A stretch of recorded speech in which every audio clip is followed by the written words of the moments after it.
टीके competitive zone में आप सबों का। मैंने पिछला वीडियो एक बनाया था भारतीय संविधान की अनुसूची, उस वीडियो में आप लोगों का बहुत सपोर्ट रहा, बहुत अच्छा रहा, आप लोगों का मैसेज भी रहा, इसका बहुत अच्छा बना रहे हैं। इसी से आगे और आज पॉलिटिकल साइंस का दूसरा वीडियो मैंने लेकर आया है, भारतीय संविधान के विदेशी स्रोत। आज हम देखेंगे बाबू कि भारतीय संविधान की जो स्रोत है वो कहाँ कहाँ से किस देश से लिया गया, ठीक है ना। तो यहाँ हम ध्यान रखेंगे, फोकस करेंगे। देखिए रटना नहीं है, यहाँ समझना है। जैसे भारत शासन अधिनियम, तो ब्रिटिश द्वारा भारत में एक अधिनियम बनाया गया कि जब तक देश आज़ाद नहीं हुआ था तो इसी अधिनियम के माध्यम से कुछ कानून बनाया गया था, जिसका नाम दिया गया था 1935 का अधिनियम, ठीक है ना। तो अपना जो संविधान बना था उसमें से 1935 के अधिनियम से बहुत सारे ऐसे शब्द लेकर आया गया था। लगभग 395 अनुच्छेद है। 395 अनुच्छेद में अगर देखा जाए तो भारत शासन अधिनियम से बहुत सारे यहाँ से लेकर रखा गया है, ठीक है। तो आज हम चलते हैं, देखते हैं पहले भारत शासन अधिनियम से क्या क्या लिया गया है उसके बारे में हम देखते हैं। तो आइए ध्यान देते हैं और आप लोग देखिए बोर्ड की तरफ। तो पहला है भारत शासन अधिनियम 1935, ठीक है। यहाँ बाबू न्यायपालिका की बात की गई है, ठीक है। न्यायपालिका यानी सुप्रीम कोर्ट, हाई कोर्ट और डिस्ट्रिक्ट कोर्ट की यहाँ बात की गई है। Supreme court, high court, district court. आप जानते हैं कि सुप्रीम कोर्ट केंद्र में होता है, हाई कोर्ट प्रत्येक राज्य में होता है और डिस्ट्रिक्ट कोर्ट जहाँ जिला होता है वहाँ पर इस कोर्ट की व्यवस्था की गई है। तो भारत शासन अधिनियम 1935 से लिया गया। जस्ट उसके बाद हम आएंगे नियंत्रण एवं महालेखा परीक्षक, यानी इसको इंग्लिश में कैग बोलते हैं, कंप्ट्रोलर एडिटर जनरल, जिसको इंग्लिश में कैग बोलते हैं। ये होता है बाबू वो राष्ट्रपति को कानूनी सहायता देने के लिए एक इनका जो बहाली होते हैं वो राष्ट्रपति करते हैं, नियंत्रण एवं महालेखा परीक्षक, ठीक है। जस्ट इसके नीचे देखेंगे लोक सेवा आयोग। अच्छा, अब लोक सेवा आयोग अखिल भारतीय सेवा, इसमें IAS, IPS और IPS इसी में आते हैं, ठीक है ना। इस चीज को हम देखेंगे, यानी याद करके लोक सेवा आयोग, ठीक है ना। जस्ट राज्यपाल का कार्य, आप लोग जानते हैं बाबू कि प्रत्येक राज्य में एक राज्यपाल होगा और उसका क्या कार्य है वो भारत शासन अधिनियम 1935 से लिया गया, ठीक है। यहाँ तक हम समझ गए। और नेक्स्ट इसके नीचे आएंगे आपात उपबंध। अब देखिए आपात उपबंध को हम 3 प्रकार से देख सकते हैं। एक होगा आर्टिकल 352, जस्ट एक होगा आर्टिकल 356, जस्ट एक होगा आर्टिकल 360। यह पर होता है बाबू राष्ट्रीय, जस्ट यहाँ पर 352 में हम देखेंगे तो 352 में हो जाएगा वित्तीय, इसमें होगा वित्तीय आपात, वित्तीय आपात। 356 हो जाएगा राष्ट्रपति शासन, राष्ट्रपति शासन। जस्ट उसके नीचे हो जाएगा राष्ट्रीय आपात, यहाँ पर हो जाएगा राष्ट्रीय आपात। 356 में राष्ट्रपति शासन और देन वित्तीय आपात। तो पूछा हुआ है क्वेश्चन बाबू कि वित्तीय आपात भारत में अभी तक कितनी बार लगा है, तो अभी तक वित्तीय आपात नहीं लगा है। राष्ट्रीय आपात मात्र अभी तक 3 बार लगा है। और राष्ट्रपति शासन, अगर क्वेश्चन पूछेगा कि भारत में सर्वप्रथम राष्ट्रपति कहाँ लागू हुआ था तो पंजाब में हुआ था, ठीक है बाबू। जस्ट यहाँ से मात्र भारत शासन अधिनियम से ये 4 चीज है, इसको हम 5 चीजें इसको देख लेंगे। न्यायपालिका यानी सुप्रीम कोर्ट, हाई कोर्ट और डिस्ट्रिक्ट कोर्ट, देन नियंत्रण एवं महालेखा परीक्षक जिसको कैग बोलते हैं, ये राष्ट्रपति की कानूनी सहायता के लिए होता है। देन लोक सेवा आयोग, उसके बाद से होता है राज्यपाल का क्या कार्य होता है उसका हो गया। देन आपात उपबंध, आपात उपबंध को हम 3 तरह से देखें, एक राष्ट्रीय आपात, राष्ट्रपति शासन और वित्तीय आपात, ठीक है। इसको विस्तार से हम पढ़ेंगे, राष्ट्रपति शासन जब पढ़ेंगे या वित्तीय आपात पढ़ेंगे वहां देखेंगे। देन अब आएंगे ब्रिटेन से। तो देखिए ब्रिटेन से हम ब्रिटिश ये देखेंगे कि जितना संसदीय व्यवस्था है उसको हम देखेंगे, ठीक है ना। जैसे एकल नागरिकता, ठीक है ना, यहाँ से हम देखेंगे तो सबसे पहले संसदीय शासन व्यवस्था, एक सांसद होगा उसके लिए शासन व्यवस्था कैसी होनी चाहिए उसके बारे में यहाँ पर बताया सांसद को हम चुन कर भेजे, हम अपना मत दे एक सांसद चुने, तो उसका क्या अधिकार होना चाहिए, ठीक है ना, उसको मैंने देखा, यानी संसदीय विशेष अधिकार। जब उसका विशेष अधिकार को मैंने देखा, अब उसके लिए एक कानून होनी चाहिए, क्यों, कैसे विधि बनाएगा, कैसे कानून बनाएगा, उसके लिए यहाँ पर एक व्यवस्था की गई है, यानी विधि का शासन। जस्ट एकल नागरिकता, जिससे हम देखेंगे अमेरिका में, यूएसए में यहाँ पर बाबू दोहरी नागरिकता है, दोहरी नागरिकता। भारत में बाबू एक नागरिकता है, वो चाहे स्टेट का हो या चाहे भारत हो, यानी एक व्यक्ति है, उसको एक मत की ही वैल्यू होती है, ठीक है ना। यहाँ पर एकल नागरिकता है। उसके बाद से होता है मंत्रिमंडल की व्यवस्था, यानी आर्टिकल 74 में कहता है कि राष्ट्रपति की सहायता देने के लिए एक प्रधानमंत्री होगा, यानी मंत्रिमंडल होगा। तो आर्टिकल 74 में देखेंगे बाबू मंत्रिमंडल की व्यवस्था की बात की गई है, ठीक है। जस्ट आएंगे देन आता है संयुक्त राज्य अमेरिका।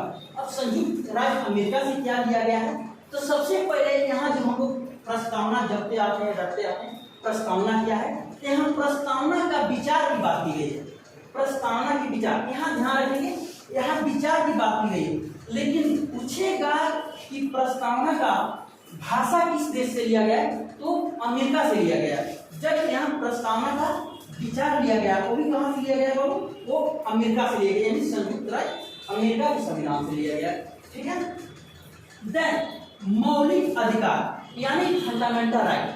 मौलिक अधिकार आप लोग देखिएगा, भारतीय संविधान के भाग 3 और अनुच्छेद 12 से 35 में मौलिक अधिकार का वर्णन किया गया है। आपका क्या राइट है, आपका क्या अधिकार है, ठीक है ना, इसको वर्णन किया गया, ठीक है बाबू।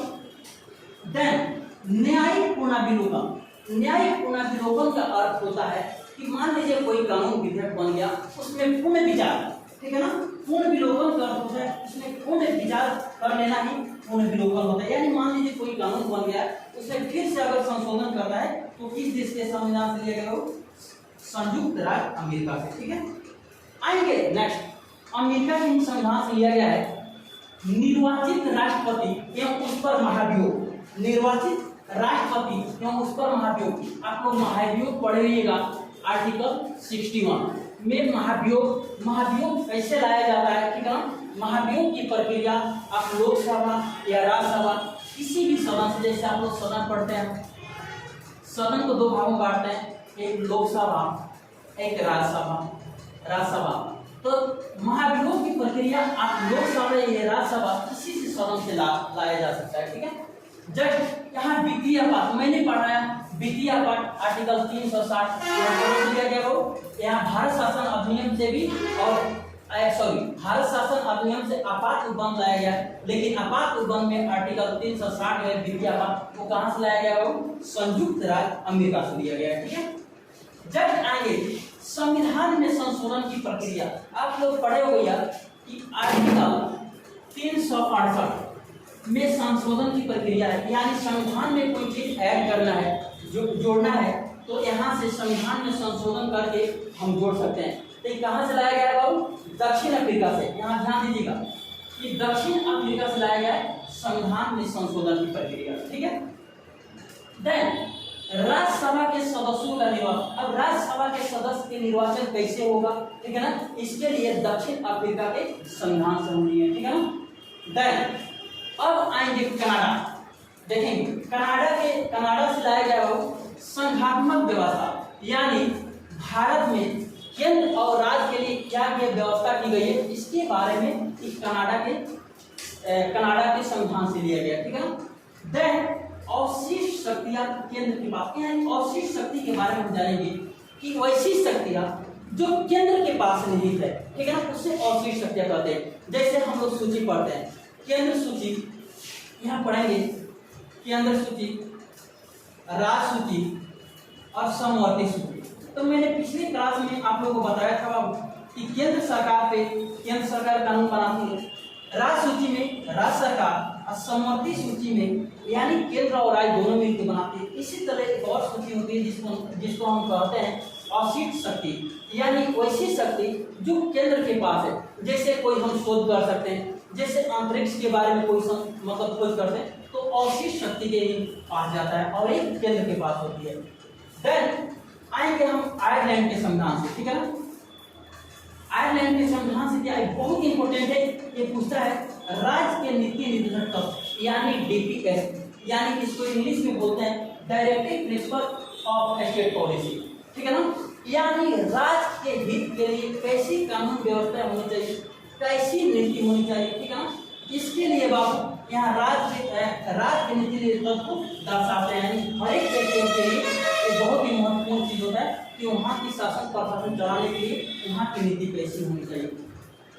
देन राष्ट्रपति के निर्वाचन मंडल की व्यवस्था, जैसे राष्ट्रपति के निर्वाचन में कौन कौन भाग लेगा, जैसे लोकसभा, राज्यसभा, राज्य के विधानसभा के सदस्य। देन एक केंद्र शासित प्रदेश में आएंगे दिल्ली के और पुदुचेरी के जो भी निर्वाचित सदस्य वो भाग लेंगे, ठीक है ना। देन आएंगे राष्ट्रपति द्वारा राज्यसभा में साहित्य, कला, वैज्ञानिक एवं समाज सेवा, राष्ट्रपति को 12 सदस्यों को मनोनयन करने का अधिकार है। ये 12 सदस्य कहाँ से लेते हैं, जो साहित्य में अच्छा काम किया हो, कला में अच्छा काम किया हो, विज्ञान के क्षेत्र में अच्छा नाम किया हो और समाज के क्षेत्र में अच्छा काम किया हो, ऐसे व्यक्ति को राष्ट्रपति महोदय को ये अधिकार दिया है कि 12 सदस्यों को मनोनयन कर सकते हैं, ठीक है। देन आएंगे फ्रांस के संविधान से। तो फ्रांस के संविधान से गणतंत्रात्मक व्यवस्था, यानी गणतंत्रात्मक का अर्थ होता है बाबू कि ऐसी शासन व्यवस्था जिसका सर्वोच्च पद यानी वैधानिक पद वांछागुणत न हो, जैसे राष्ट्रपति का पद और ये जरूरी नहीं है कि राष्ट्रपति जो बना है उसके परिवार के सदस्य कोई, उनके बेटा या उनके हस्बैंड या उनके भाई कोई राष्ट्रपति बनेगा। यानी गणतंत्र का अर्थ होता है कि यहाँ इसका बेटा या बोलते हैं पति या जो भी है इसका परिवार का कोई सदस्य नहीं बन सकता है, ठीक है। देन कोई भी राष्ट्रपति के निर्वाचन के लिए व्यवस्था कर सकता है अगर वो 50 प्रस्ताव और 50 अनुमोदन अगर लेके आता है, ठीक है ना, या 35 वर्ष की आयु को पूरा कर चुका हो, या भारत का नागरिक हो, या दिवालिया ना हो, ठीक है ना, ऐसी व्यवस्था है, ठीक है ना, तो राष्ट्रपति बन सकता है। विशेष करके हम देखेंगे राष्ट्रपति चैप्टर जब पढ़ेंगे तो गणतंत्रात्मक व्यवस्था क्या है, यहाँ गणतंत्रात्मक से समझेंगे कि वैसी शासन व्यवस्था जहाँ संवैधानिक पद वांछागुणत ना हो, ठीक है।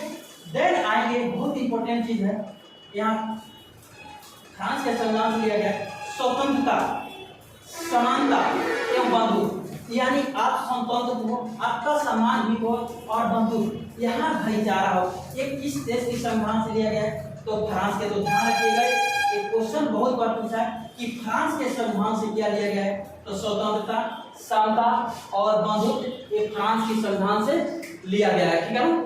चलिए इसके बाद हम देखते हैं ऑस्ट्रेलिया, ठीक है। ऑस्ट्रेलिया के संविधान से क्या क्या लिया गया है, तो प्रस्तावना की भाषा, मैंने जस्ट इसकी पहले बताया कि अमेरिका के संविधान से विचार लिया गया था और यहाँ से प्रस्तावना की भाषा लिया गया। तो ध्यान रखिए, कंफ्यूजन नहीं होती है जब आप एग्जाम देने जाते हो तो ये ध्यान नहीं आता है कि प्रस्तावना के विचार किस देश के संविधान से लिए है और भाषा कहाँ से लिया गया। तो प्रस्तावना की जो भाषा है वो कहाँ से लिया गया, ऑस्ट्रेलिया के संविधान से लिया गया। जस्ट समवर्ती सूची का प्रावधान, जैसे आप लोग अनुसूची पढ़े होगा तो 7वीं अनुसूची में संसूची, राजसूची और समवर्ती सूची, ठीक है ना, का प्रावधान है। तो यहाँ समवर्ती सूची, तो समवर्ती सूची में क्या होता है बाबू, तो केंद्र एवं राज्य दोनों मिलकर कानून बनाते हैं। तो यहाँ समवर्ती सूची का प्रावधान है, वो कहाँ से लिया गया, ऑस्ट्रेलिया के संविधान से लिया गया।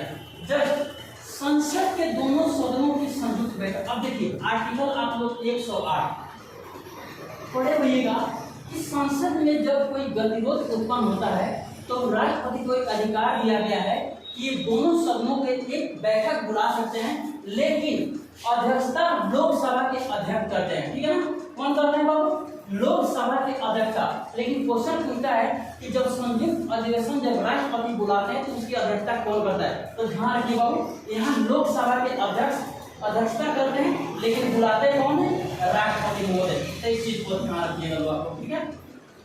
देन आएंगे अब जर्मनी से। तो जर्मनी के संविधान से क्या लिया गया है इसको हम देखते हैं, ठीक है ना। तो यहाँ आपातकाल के प्रवर्तन के दौरान राष्ट्रपति को मौलिक अधिकार संबंधी शक्तियां, यानी मान लीजिए जब भारत में आपातकाल लगा हुआ हो तो उस समय क्या फंडामेंटल राइट राष्ट्रपति को है, वो सारी शक्तियां का प्रावधान किस देश के संविधान से लिया गया, जर्मनी की। अब आएंगे रूस के संविधान से, तो यहाँ देखेंगे सोवियत में, यहाँ मौलिक कर्तव्य, वहाँ हम लोग पढ़े फंडामेंटल राइट, यहाँ पढ़ेंगे हम फंडामेंटल ड्यूटी। पहले बाबू 10 मौलिक अधिकार मौलिक कर्तव्य थे, वर्तमान में 11 मौलिक कर्तव्य है। और 42वें संविधान संशोधन 2002 स्वर्ण सिंह समिति के अनुशंसा के आधार पर संविधान में मौलिक कर्तव्य में 11वें जोड़े गए, जो जिसमें कहा गया है कि 6 से 14 वर्ष के बच्चे को शिक्षा ग्रहण करने का अधिकार है, ठीक है ना। यहाँ से हम लिए कहाँ से बाबू, के लिए रूस से, ठीक है ना।